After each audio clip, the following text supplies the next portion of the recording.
우리 그리스도인들이 구약 성경을 잘 읽다가도 이곳에만 오면 더 이상 진도를 나가지 못하고 결국 성경을 덮게 되는 곳이 있습니다. 여러분 어디일까요? 레위기입니다. 레위기는 시작부터 짐승을 잡아 죽이고 도축하는 피비린내 나는 내용만이 길게 소개됩니다.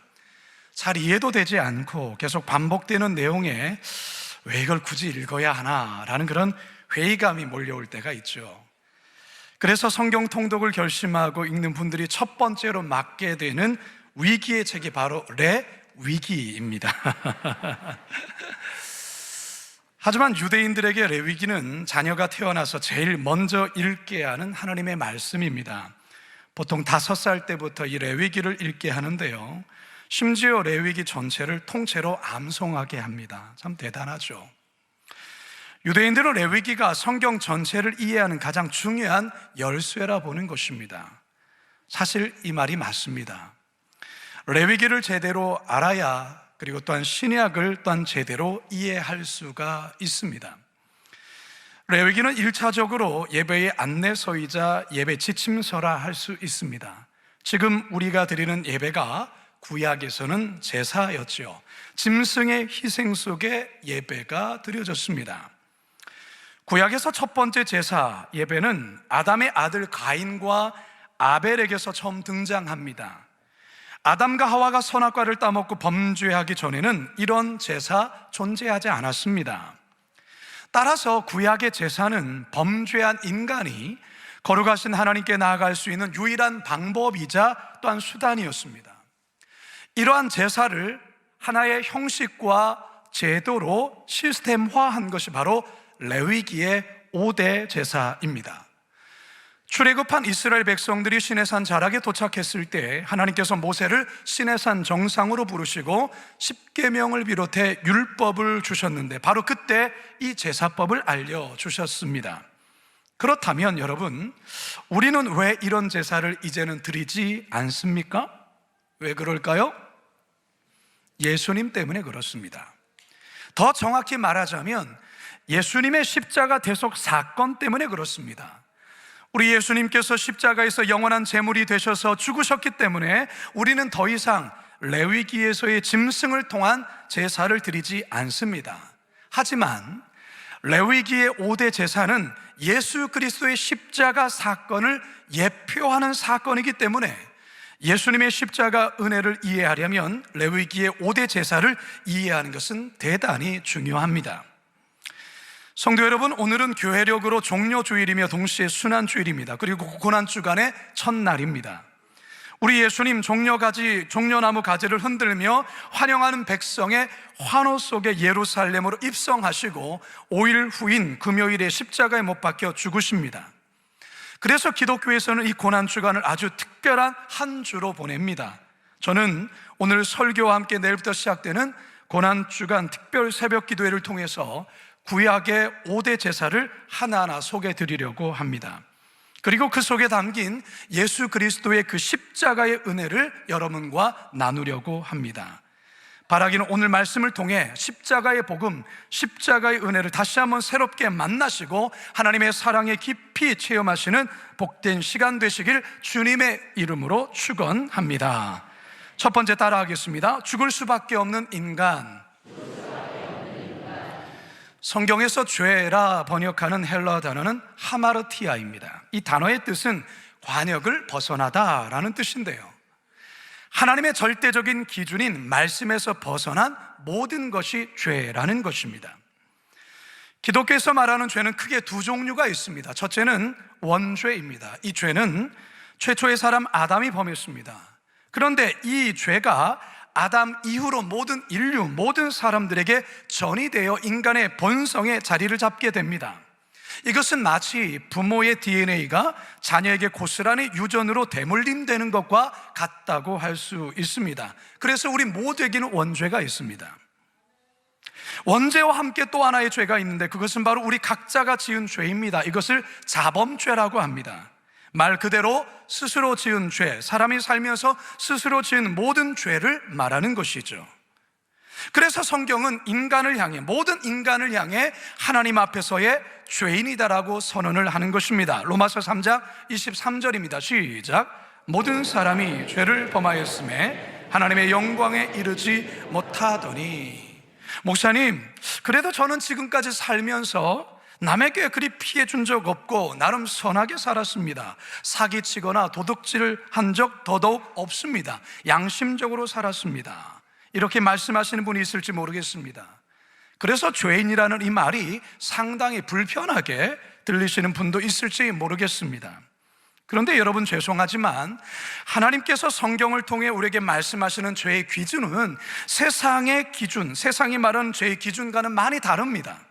세상은 드러난 죄, 남에게 신체적, 정신적 피해를 주거나 상해를 입힌 것을 죄라 하겠지만, 성경에서 말하는 죄는 이런 죄를 포함해 아무도 모르게 은밀하게 지은 죄, 나만이 아는 죄, 더 나아가 생각과 마음에서 지은 모든 죄를 죄라 말하는 것입니다. 하지 말아야 될 것을 하는 것만이 죄가 아니라 해야 할 것을 하지 않은 것도 죄라는 것입니다. 여기에 죄인이 아니라고 말할 수 있는 사람 어디 있겠습니까? 자, 그렇다면 여기에 아주 심각한 문제가 발생합니다. 죄를 지은 사람은 반드시 그 죄값을 치러야 합니다. 그 죄값을 치르는 게 뭘까요? 로마서 6장 23절 상반절입니다. 시작. 죄의 싹은 사망이요. 사망입니다. 죽음입니다. 여기서의 사망은 세 종류의 사망을 의미합니다. 첫 번째, 육적인 사망입니다. 숨이 끊어지는 것, 심장이 멎는 것을 말하는 것이죠. 우리 모두는 죽음을 경험할 것입니다. 두 번째, 영적인 사망입니다. 이것은 하나님과의 완전한 단절을 의미합니다. 세 번째는 영원한 사망입니다. 영원한 멸망, 영원한 형벌, 지옥, 즉 지옥 형벌을 말하는 것입니다.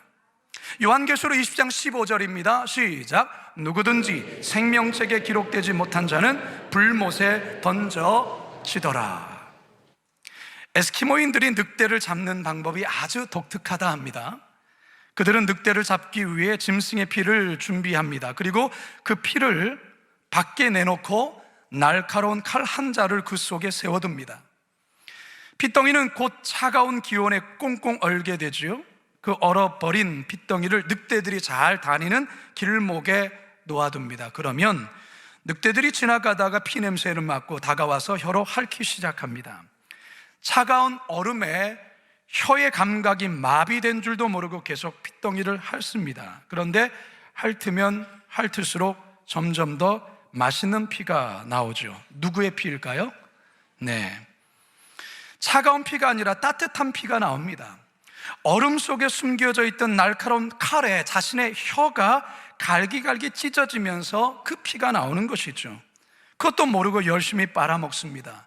그렇게 열심히 피를 핥다가 결국 과다출혈로 늑대는 그 자리에서 쓰러져 죽고 맙니다. 그러면 에스키모인들이 죽은 늑대를 그렇게 잡고 가는 것이죠. 여러분, 죄가 그렇습니다. 죄가 죽기까지 멈추지 못하는 것이 죄의 마력입니다. 죄에는 권세가 있습니다. 스스로 제어할 수 없는 상태까지 나아갑니다. 그래서 결국은 죄가 시키는 대로, 죄가 이끄는 대로 끌려다니다가 결국 망하게 되는 것이죠. 멸망하게 되는 거예요. 사랑하는 성도 여러분, 우리가 죄 짓는 것을 두려워해야 됩니다. 죄 짓는 것을 별것 아닌 것처럼 가볍게 생각해서는 안 됩니다. 그러면 큰일 납니다. 왜 그럴까요? 거룩하신 하나님의 무서운 심판이 행해지기 때문에 그렇습니다. 로마서 1장 18절입니다. 시작. 하나님의 진노가 불의로 진리를 막는 사람들의 모든 경건하지 않음과 불의에 대하여 하늘로부터 나타나나니. 결국 죄에 대한 형벌로 모든 인간은 그 어느 누구도 예외 없이 죽음에 이른다라는 것입니다. 실존주의 철학자인 키에르케고르는 인생이란 사형 언도를 받은 죄수들이 감방에 갇혀 있다가 한 사람씩 교수형장으로 끌려가는 모습을 바라보며 자신의 순번을 기다리는 것과 같다, 이렇게 말을 했어요. 모든 인생은 태어나면서부터 어쩌면 죽음을 향해 더 가까이 한 걸음씩 나아가는 것이라 할 수가 있습니다. 어제보다 오늘 우리는 죽음에 더 가까워질 것입니다. 오늘보다 내일이 더 죽음에 가까워질 것입니다.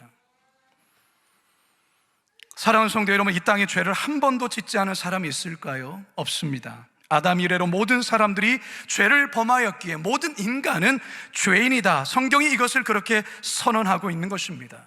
따라서 여기 앉아 계신 저와 여러분 모두도 하나님 앞에서 진노를 받아 마땅한 죄인이며 하나님의 어마무시한 심판을 피할 수 없는 존재임을 알아야 합니다. 그래서 사도 바울은 이렇게 절규하며 탄식하지요. 로마서 7장 24절입니다 시작. 오호라, 나는 곤고한 사람이로다. 이 사망의 몸에서 누가 나를 건져내랴. 이게 바로 죄인된 인간의 서글픈 운명이자 실존입니다. 두 번째 함께 따라 하시겠습니다. 대신 죽어야 하는 산재물. 죄를 지은 인간은 죄의 형벌을 받아야 합니다. 그것이 바로 공의의 실행입니다. 그 구체적인 실행이 앞에서 말씀드린 사망, 죽음이라 했습니다. 하나님은 공의의 하나님이십니다. 동시에 하나님은 사랑의 하나님이십니다. 하나님의 공의와 사랑, 이 두 가지를 충족시키기 위해 하나님이 직접 마련한 대안이 바로 희생 제물을 통한 대속이었습니다. 짐승의 희생을 통해 죄를 범한 인간을 구제하는 것입니다. 그래서 구약시대의 제사, 예배는 피의 제사였습니다. 희생 제사였다라는 것이죠. 물론 짐승이 아닌 곡물을 통해 드리는 제사도 있었지만 이 또한 곡물을 완전히 갈아 하나님께 드리는 것이기에 의미는 동일합니다. 이것을 가리켜서 구약의 5대 제사라 합니다. 내일 새벽 여러분 한 주 동안 말씀드리겠지만 번제, 소제, 화목제, 속죄제, 속건제가 여기에 해당됩니다. 구약시대 사람들이 죄를 범하면 소나 양, 염소, 가난한 사람 같은 경우는 비둘기를 들고 성막으로 나아가야 했습니다. 그 내용이 레위기 1장 1절에서 3절입니다. 함께 읽습니다. 시작. 여호와께서 회막에서 모세를 부르시고 그에게 말씀하여 이르시되 이스라엘 자손에게 말하여 이르라. 너희 중에 누구든지 여호와께 예물을 드리려 하거든 가축 중에서 소나 양으로 예물을 드릴지니라. 그 예물이 소의 번제이면 흠없는 수컷으로. 자, 여기서 아주 중요한 포인트가 있습니다. 뭘까요? 흠없는. 하나님께 바칠 짐승은 절대로 흠이 있어서는 안 됩니다. 뭐가 상하거나 절거나 또는 어디에 문제가 있어서는 안 된다라는 것이죠. 흠없는 짐승이어야 합니다. 이 흠없는이라는 이 단어는 희생 제물을 언급할 때마다 매번 반복해서 계속 등장합니다.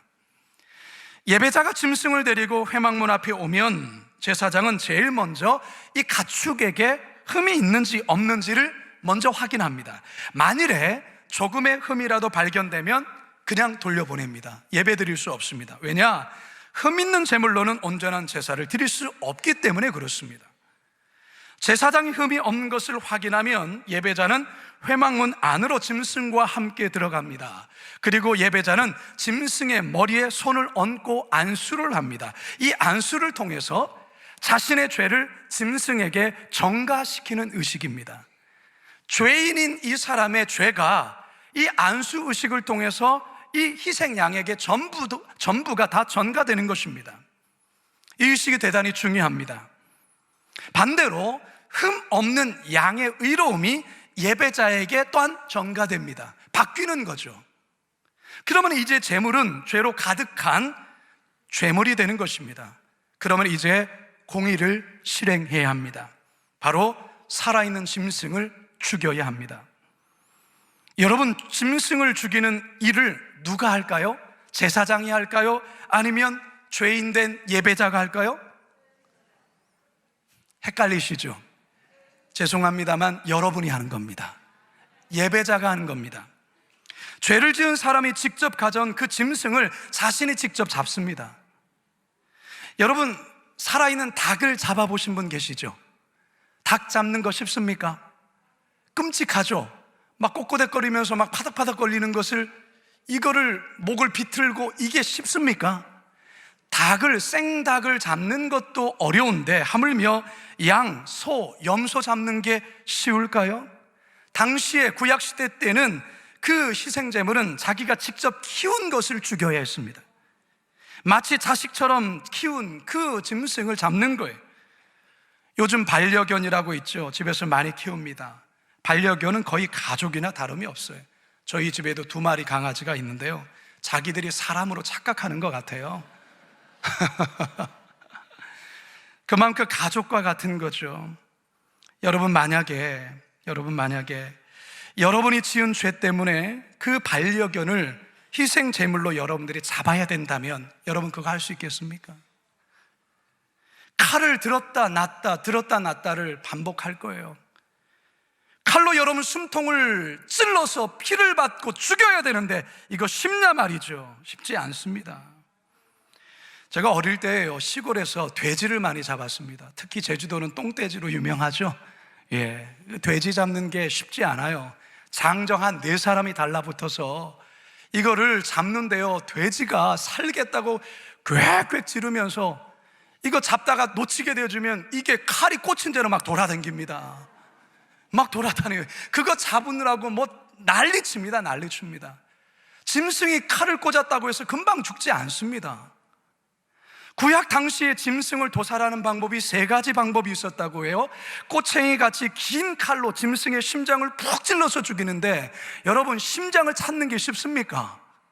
그러면 이거 찔렀다가 이거 아니네? 또 다른 데 이것도 아니네? 이러면서 그 짐승은 가만히 있습니까? 얌전하게? 난리치죠. 그렇게 긴 꼬챙이로 심장을 찔러 죽이는 방법이 한 가지가 있고요, 또 한 가지는 동맥을 끊어서 피를 다 쏟아 죽이는 방법이 있어요. 여러분, 동맥을 끊었다고 해서 피가 1분 만에 다 쏟아져서 죽을까요? 아니에요. 3번째 방법은 이 정수리에 충격을 가해서 머리를 깨뜨려서 죽이는 방법이에요. 그게 한 번으로 깨뜨려질까요? 여러분, 구약시대의 이 제사 예배라는 것은요, 피의 제사예요. 그야말로 잔인하기 그지가 없습니다.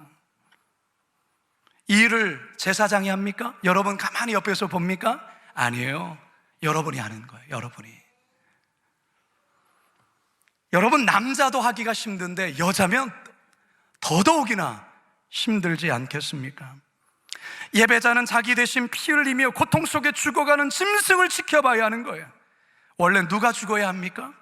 내가 죽어야 되는데 나 대신에 짐승이 죽어가는 거예요. 여러분, 짐승을 죽이면 그것으로 다 끝난 게 아니에요. 흐르는 피를 대접에 받고, 그리고 짐승의 가죽을 또한 예배자가 벗겨내야 됩니다. 그리고 머리를 잘라내고요, 각 마디마디를 칼로 도려냅니다. 잘라내는 것이에요. 내장을 끄집어내야 됩니다. 이 모든 과정을 예배자가 하는 거예요. 피로 가득한 여러분 예배자의 손과 얼굴과 옷에는 뭐로 가득히? 피로 가득히 묻혀졌을 거예요. 제사장은 대접에 받은 피를 번제단 주변에 뿌리고 내 모서리에는 뿔에 바르고 나머지는 쏟습니다. 그리고 각을 뜬 그 제물을 불타고 있는 번제단에 올려놓아 모든 것을 태웁니다. 이것을 제사장이 합니다. 이것은 죽이고 각을 뜨고 내장을 떼는, 이거는 여러분들이 하는 거예요. 그러면 타서 올라가는 연기를 우리 하나님께서 향기로운 냄새로 맡으십니다. 그러면 죄사함이 이루어지는 거예요. 레위기 1장 9절 하반절입니다. 시작. 여호와께 향기로운 냄새니라. 이게 바로 죄 용서받는 유일한 길이자 하나님께 예배하는 방법이었어요. 죄를 범한 우리 대신 양이나 소나 짐승들이 대신 죽는 게 이게 얼마나 처참합니까? 짐승이 죽어가며 울부짖는 소리를 예배자가 들어야 되는 거예요. 짐승의 피가 솟구치며 바닥에 흘러가는 그 피의 그 난자한 것을 예배자가 봐야 되는 거예요. 왜 이렇게 하는 것입니까? 죄의 삭시 사망이기 때문에 그래요. 로마서 5장 12절 말씀입니다. 시작. 그러므로 한 사람으로 말미암아 죄가 세상에 들어오고 죄로 말미암아 사망이 들어왔나니 이와 같이 모든 사람이 죄를 지었으므로 사망이 모든 사람에게 이르렀느니라. 대신 죽은 제물로 내가 사는 거예요. 따라서 여러분, 죄 짓고 살 수 없다는 것을 여러분 알아야 돼요. 죄는 반드시 형벌이 따르고요, 죄값을 치러야 되는 것을 알아야 합니다. 내가 아니면 내 대신 누군가는 그 죄값을 치러야 된다는 것이죠. 그게 공의의 실행이라는 것입니다. 따라서 여러분, 죄 짓는 거 두려워하셔야 돼요. 죄를 멀리 하셔야 돼요. 그런 저와 여러분 되길 주님의 이름 축원합니다. 마지막 세 번째 따라 합시다. 대신해서 죽으신 예수 그리스도. 구약에서 이 피 흘림의 제사, 희생 제물을 통한 죄사함, 이게 바로 우리 예수님이 이 땅에 오셔서 나를 위해 해주신 일이에요. 에베소서 5장 2절입니다. 시작. 그리스도께서 너희를 사랑하신 것 같이 너희도 사랑 가운데서 행하라. 그는 우리를 위하여 자신을 버리사 향기로운 제물과 희생 제물로 하나님께 드리셨느니라. 인류의 죄를 해결하려면 그 제물은 동물, 짐승 아니에요. 인간이어야 합니다. 인간. 그리고 한 조건이 있습니다. 죄가 없어야 돼요. 흠이 없어야 됩니다. 흠이. 구약의 제사에 흠이 없어야 되는 것처럼 흠이 없어야 돼요. 죄가 없어야 됩니다. 자, 그러면 이 세상에 이 조건을 충족할 만한 인간이 있습니까? 아무도 없습니다. 왜요? 아담 이래로 모든 인류는 죄에 오염되었기 때문에 죄 없는 인간 없어요. 그래서 죄 없으신 하나님의 아들 예수님이 우리와 똑같은 인간이 되셔서 이 땅에 오셨어요. 그리고 더 이상의 희생 제물을 통한 반복적인 희생 제물이 아니라 한시적인 제사함이 아니라 영원한 속죄를 자신의 몸을 통하여서 이루셨다는 것이죠. 어디에서요? 십자가에서 말이죠. 히브리서 9장 12절입니다. 시작. 염소와 송아지 피로 하지 아니하고 오직 자기의 피로 영원한 속죄를 이루사 단번에 성소에 들어가셨느니라. 여러분, 십자가, 인류가 고안해낸 가장 지독한 사형법이 십자가예요. 단두대에서 그냥 목 한 번 잘려서 죽으면 그거는 자비로운 사형법이에요. 그러나 십자가는 죄인에게 가장 극한의 고통을 끝까지 느끼게 하면서 천천히 죽이게 하는 게 십자가예요. 십자가 지기 전에 거의 반을 죽여놔요. 8가닥 그 이상이 된 채찍, 그 채찍극에 쇠붙이에 달린 채찍을 때릴 때마다 죄수들의 살에 쇠가 박히고 그것을 도로 땡기면 살점이 우드득 떨어지는 거예요. 고대 문헌을 보면은 그 채찍 맞다가 내장이 흘러나와서 과다출혈로 죽은 사람이 허다했다는 거예요. 그게 십자가형이에요. 살아남으면 그 무게의 그 60kg, 80kg의 그 이상이 되는 그 나무를 짊어지고 자기가 죽어야 될 그 사형장까지 가서 양손에 못 박히고 발에 못 박혀서 죽을 때까지 내버려 두는 게 그게 십자가예요.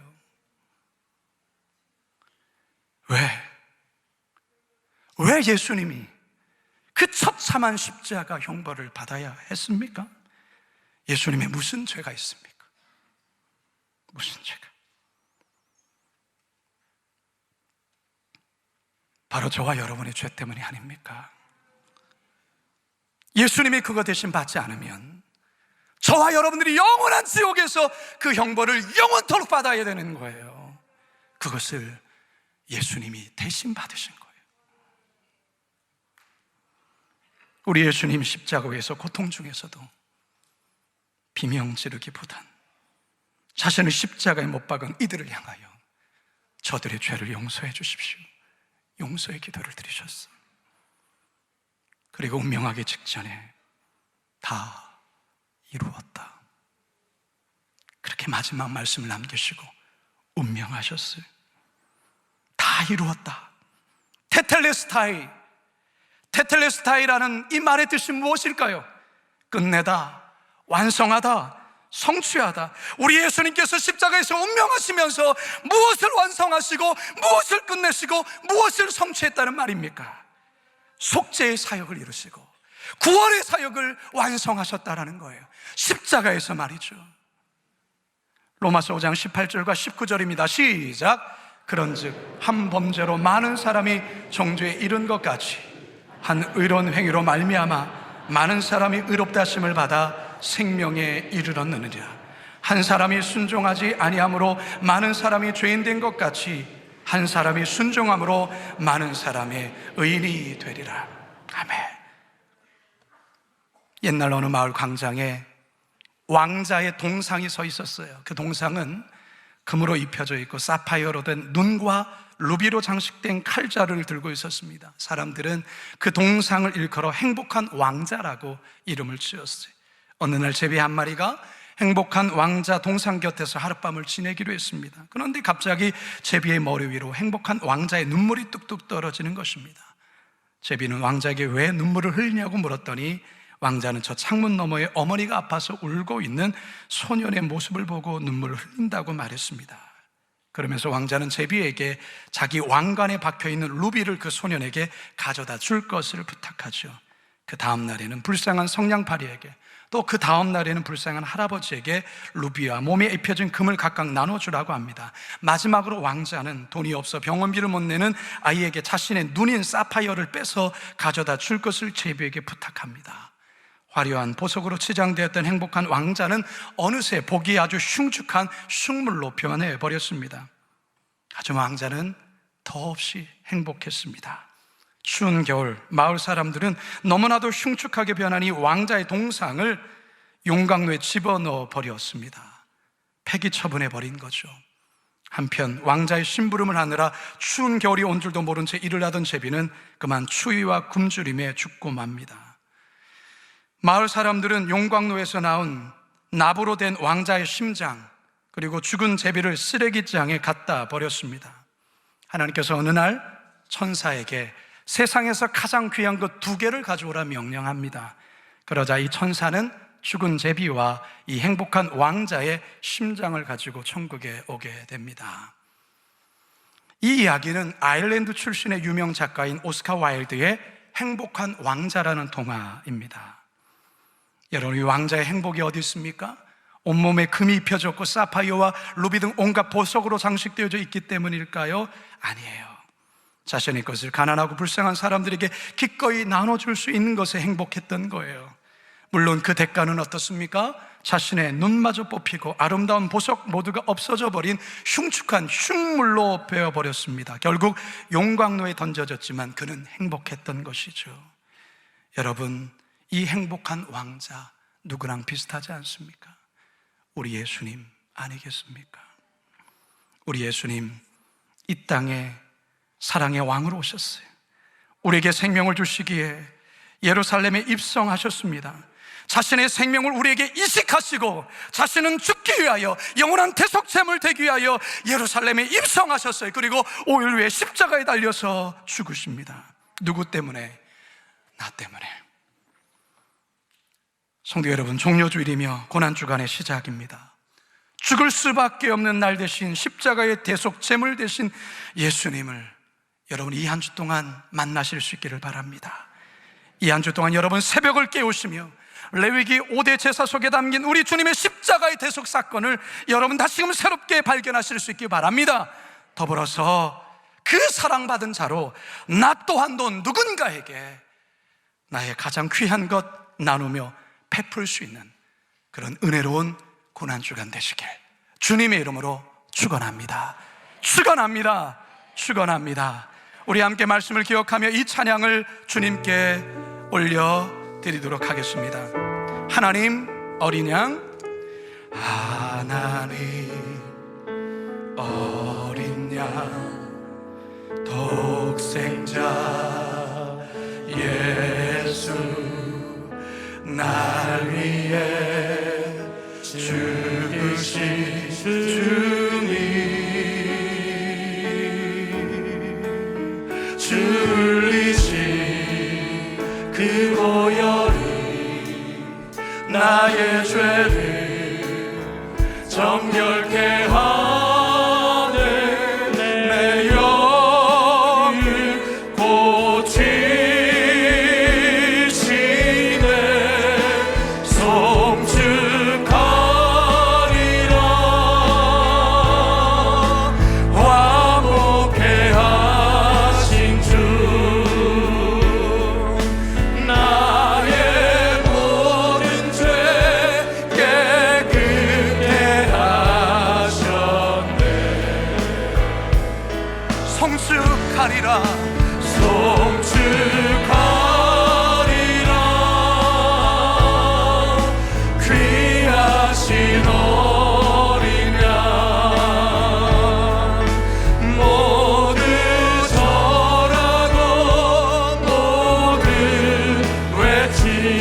다 같이 일어나셔서 송축하리라.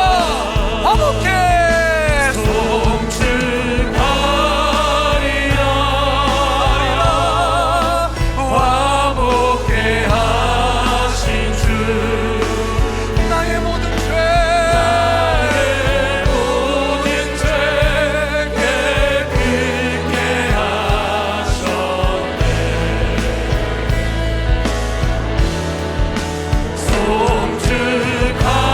송축하리라. 귀하신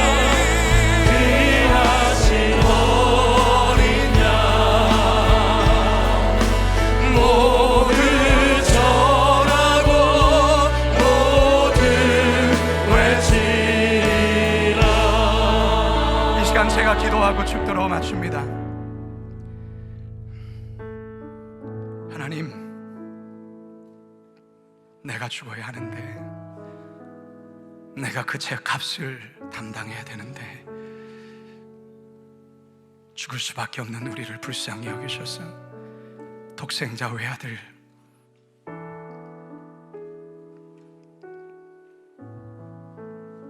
이 땅에 보내주시고 십자가의 처참한 죽음 우리를 위해 대신 내어주신 주님, 감사합니다. 고맙습니다. 하나님, 이 놀라운 은혜 잊지 않게 하옵소서. 내 평생 이 은혜 주님께 갚으며 살아가게 하옵소서. 주님이 나에게 그렇게 하셨듯이 나도 나의 것, 아픈 자들, 인생의 고난 속에 있는 자들을 위하여 기꺼이 나누며 베풀며 그렇게 행복한 왕자처럼 살다 우리 모두 주님 앞에 쓸 수 있는 우리 모두가 되게 하여 주옵소서. 이번 한 주간, 고난 주간 특별 새벽 기도를 통해 이 귀한 은혜를 깊이 가슴에 새기는 이 한 주간 되게 하옵소서. 감사하며 예수님 이름으로 기도하옵나이다. 아멘.